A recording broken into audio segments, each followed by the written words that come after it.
Last month, I stood before you with my colleagues in government and law enforcement, along with Nafia Ikram and her family.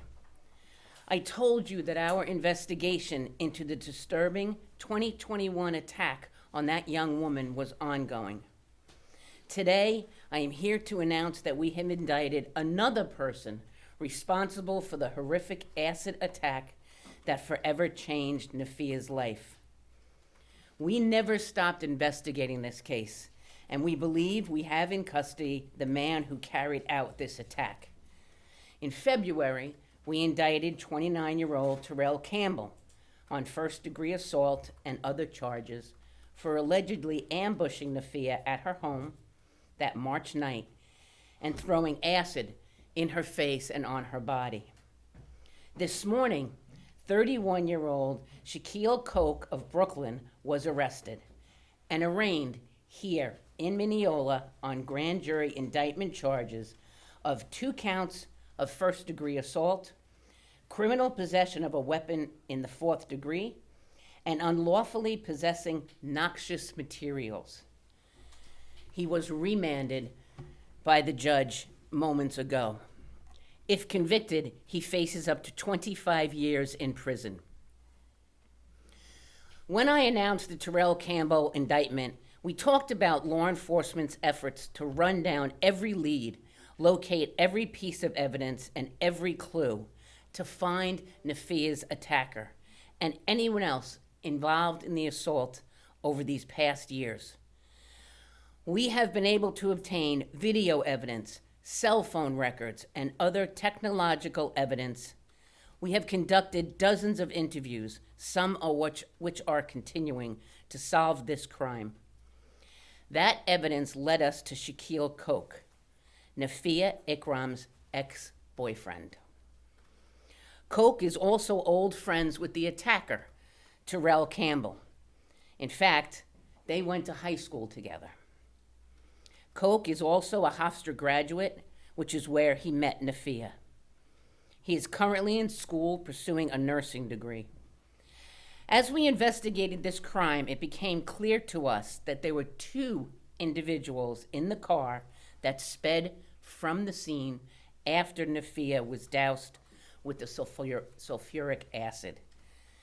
The evidence collected, including cell phone records, text messages, and video, revealed that Coke and Campbell met up approximately 1 hour before the attack, helping to confirm our theory that Coke was driving the car used in the attack. Coke knew where Nafia lived, where she worked. He knew her work schedule. Coke is the only link between Nafia and her attacker.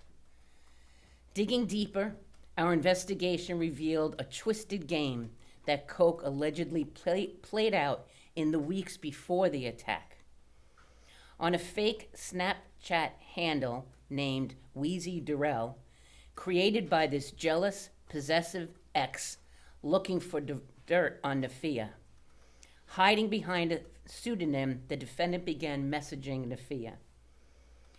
Coke thought she had been unfaithful while they were together, and he could not accept that the months-long relationship had run its course and it was over when she told him it was over. Instead, he tried to trick Nafia into admitting that she cheated on him.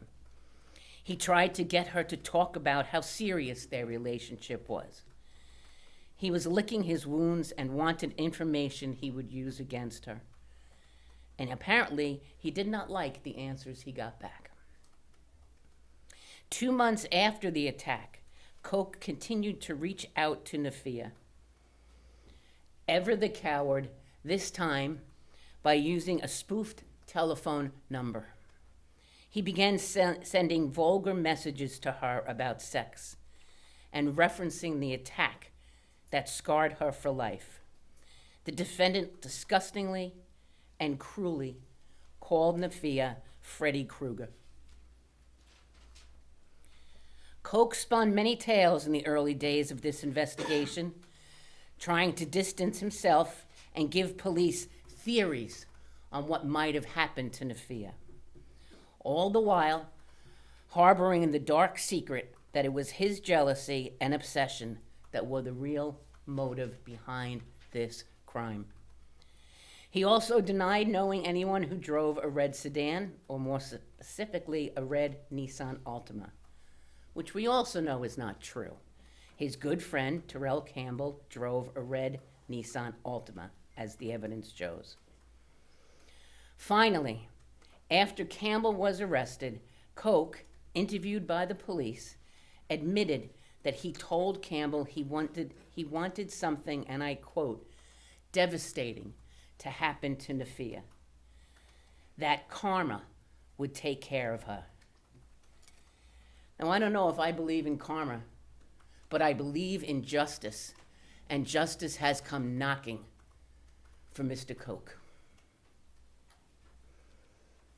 We have charged 2 men with this sickening and violent crime, but our work is far from over.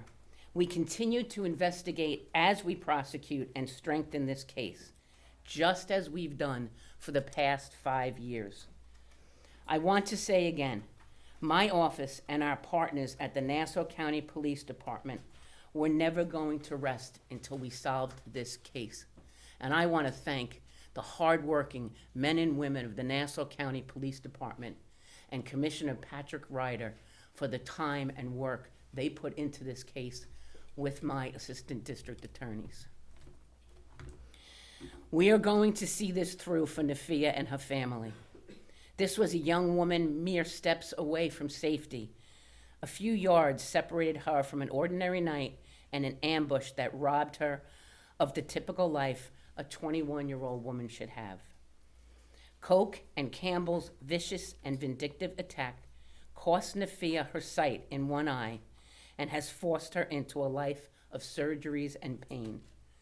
The attack was meant to terrorize her. It was meant to mutilate and humiliate her. But this courageous young woman is stronger than these 2 men.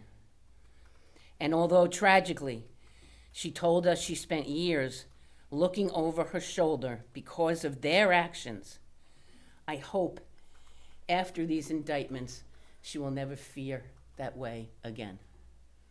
I'll take some questions. Just turning, what was it about those initial interviews with him that stalled the case, that prevented him from being arrested at that point? He never made any admissions in the initial interviews, and there was so much investigation to be done in this case. You know, this was real boots on the ground police work, and I again compliment the Nassau County Police Department. And when they came to us, we were able to enhance that by getting into cell phones and subpoenaing records that helped us along the way. Does this come from Terrell Campbell talking now that he's been arrested? Is he hoping, is he a cooperator?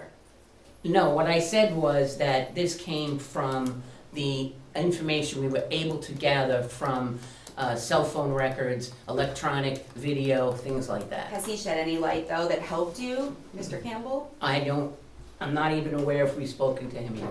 We spoke in February about the statute of limitations, and we all know that the 17th of March was the 5th anniversary. Is there a concern that we're a few days beyond that? There are things in the statute of limitation that allow us to toll, and we believe that there are things that happened in this case that absolutely fit into those tolling opportunities. So in other words, some of these alleged acts would have occurred after the actual attack, you're saying, or in that case? What do you mean by toll? There are different things in the statute that allow you to toll the time, and we believe that events that happened in this case fit into those tolling provisions. Mr. Donnelly, can you tell me, what is the big, it's 5 years, what is the big break? When did things start kind of opening up for you guys to know that you're honing in on something?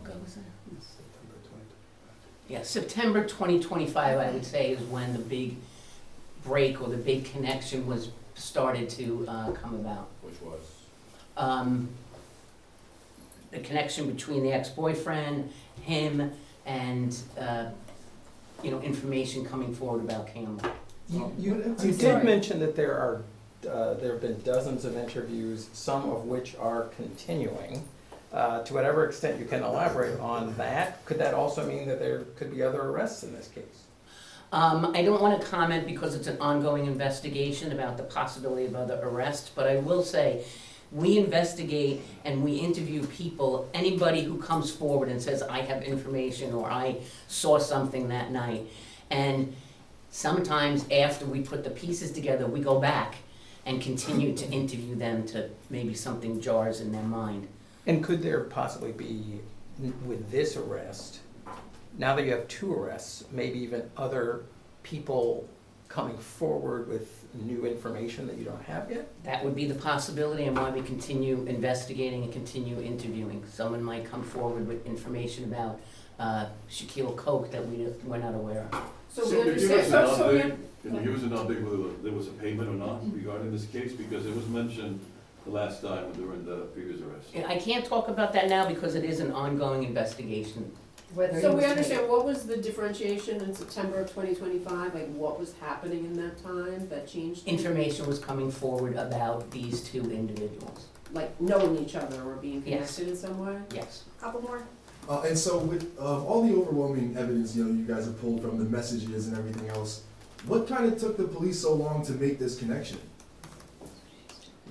There is no connection between the 3 of them, right? So Shaquille is the ex-boyfriend of Nafia. Terrell Campbell has no connection to Nafia. We never, were able to, it's not like we found his name on her phone or something. So there's no connection until we get putting Campbell and Coke together. Do you know how long they dated for? So it was a couple of months. Great, thanks everybody.